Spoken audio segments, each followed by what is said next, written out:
Well, here I am at the Chancellorsville battlefield with none other than Goober the Traveling Bear, and today his companion is Mr. Troy Heck, a famous historian.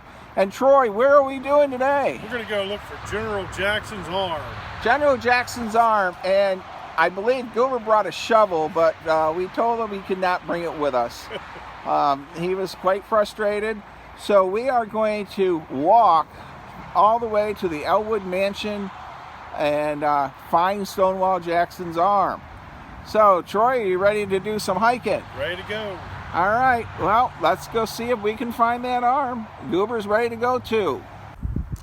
So as we head to the arm, something I guess I need to let people know is you park your car in a little parking lot and then you have to walk to the arm.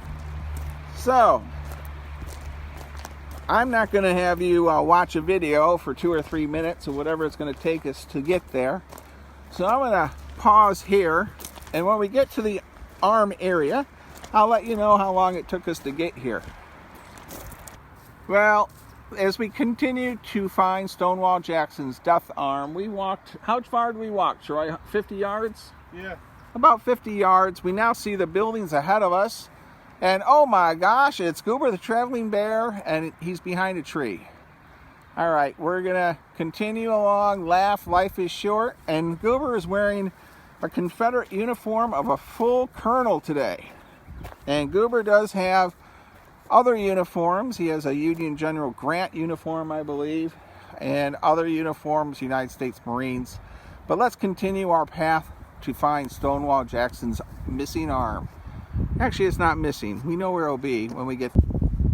Well, here we are, Elwood. We're walking the exterior of the building. Goober the Traveling Bear is with us, of course. Somewhere on the property is Stonewall Jackson's arm.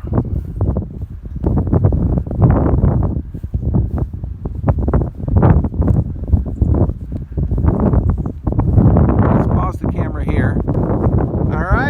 The yard, a busy place. Well, they have chicken coops, everything. Well, everything to keep the farm going. And this farm looks just stunning. Troy, would you mind living in this farmstead? I'd live here. It's pretty cool. Pretty good.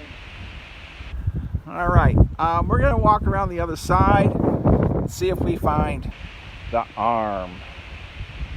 In search of Stonewall Jackson's arm. Well, here we are at the front of the building. Very nice porch.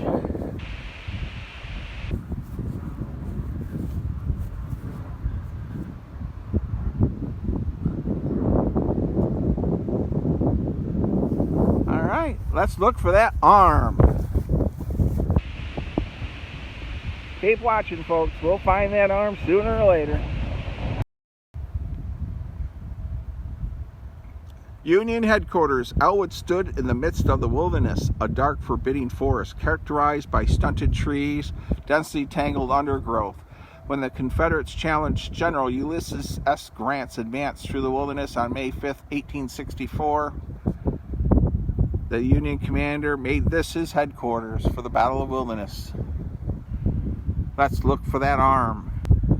Well, we have found Stonewall Jackson's arm.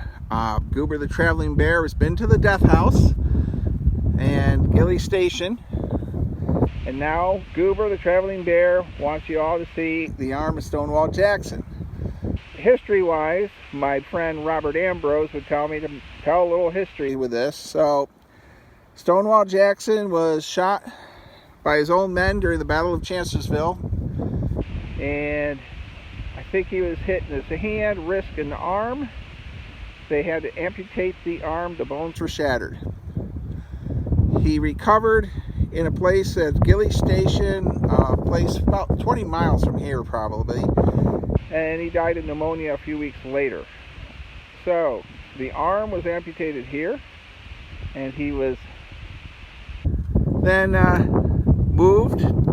The reason they sent him to Gilley Station was the railroad was there to transport him out of the battle area. Unfortunately, he died before they could move him. And here is our signage for Stonewall Jackson's arm. And I'll zoom in a little bit on this. All right, and for those of you that want to read all the print, I'm going to close in on it. You can pause your TV, YouTube, whatever you're watching. And I don't know how bad the wind is, so we'll see how that is also. All right. We visited Stonewall Jackson's arm with Troy Heck and Goober the Traveling Bear. We're going to sign off, say stay safe, be kind, be courteous. Our trip has been successful. Thank you, everyone.